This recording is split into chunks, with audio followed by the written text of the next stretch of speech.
दोस्तों उम्मीद करता हूँ सभी खैरियत से होंगे। दोस्तों आज मैं आपको बतलाऊंगा जिनके मैदे के अंदर गर्मी हो गई है, मसाने के अंदर गर्मी हो गई है और आपको ज़कावत हिस्स की परेशानी हो गई है, जल्दी मनी का खारिज हो जाना, यूं ही निकल जाना, ख्याल आते ही मनी का बाहर निकल जाना और दोस्तों कुछ कर भी नहीं पाते, पहले ही डिस्चार्ज हो जाते हैं, या धात की समस्या, चिपचिपा पानी जाना, ये मसाने की गर्मी की वजह से अक्सर बीमारी हो जाती है। या हाथ पैरों के अंदर जलन होना, इस तरह की समस्या से अगर आप जूझ रहे हैं तो परेशान होने की ज़रूरत नहीं है। केवल 3 चीज़ें आज मैं आपको बतलाऊंगा जिसके इस्तेमाल से आप इतनी बड़ी बीमारियों से आसानी से बिल्कुल बच सकते हैं। जी हाँ दोस्तों, वीडियो को कंप्लीट देखिएगा बिना स्किप के, तभी आप समझेंगे इस्तेमाल का तरीका क्या है और क्या आपको लेना है। चलिए दोस्तों, बिना देर करते हुए जान लेते हैं आज के नुस्खे के बारे में। तो दोस्तों ये बताने से पहले एक छोटी सी गुजारिश कि अगर आप हमारे चैनल पर नए आए हैं, अभी तक आपने हमारा चैनल सब्सक्राइब नहीं किया तो जल्दी से चैनल को सब्सक्राइब कर दें और बेल आइकन पर ऑल पर प्रेस कर दें। दोस्तों वीडियो को प्यार सा लाइक कर दें और हाँ, अगर फेसबुक पर देख रहे हैं चैनल को फॉलो ज़रूर कर लीजिएगा। चलिए शुरू करते हैं, जान लेते हैं कि आज के नुस्खे के बारे में।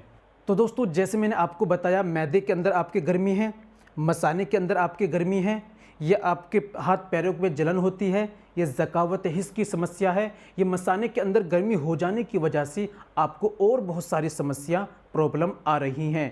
तो आपको केवल 3 चीज़ों का प्रयोग करना है। क्या आपको लेना है, ये तरीका ज़रा समझ लीजिए। तो दोस्तों सबसे पहले आपको लेना है तुख्म रिहान, ये आपको लेना है 5 ग्राम।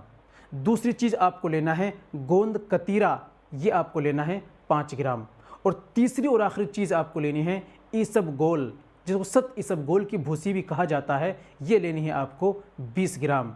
तीनों चीज़ों को आपको 2 गिलास पानी के अंदर डालिए और पूरी रात रखा रहने दीजिए। सुबह में उसको अच्छे से हाथ से मिक्स करिए, खूब अच्छी तरह मिलाइए, फिर उसको छान लीजिए। फिर जो छना हुआ जो पानी है उसको आपको 1 गिलास दूध के अंदर मिलाना है और उस दूध को आपको पी लेना है। ये काम सुबह मॉर्निंग में आपको रोज़ाना करना है। इस तरीके से आप रोज़ करते हैं तो आप देखेंगे कि आपकी इतनी बड़ी बीमारियां इंशाल्लाह धीरे धीरे बिल्कुल ख़त्म हो जाएगी। दोस्तों इसको इस्तेमाल कीजिए और फ़ायदा उठाइए। वीडियो को लाइक और शेयर ज़रूर कीजिएगा, शायद आपके शेयर करने से किसी भाई को फ़ायदा पहुँचे। आज के लिए इतना ही काफ़ी है। मिलते हैं अगली वीडियो में, नेक्स्ट वीडियो में एक और नए नुस्खे के साथ। तब तक अपना और अपनी सेहत का ख्याल रखें।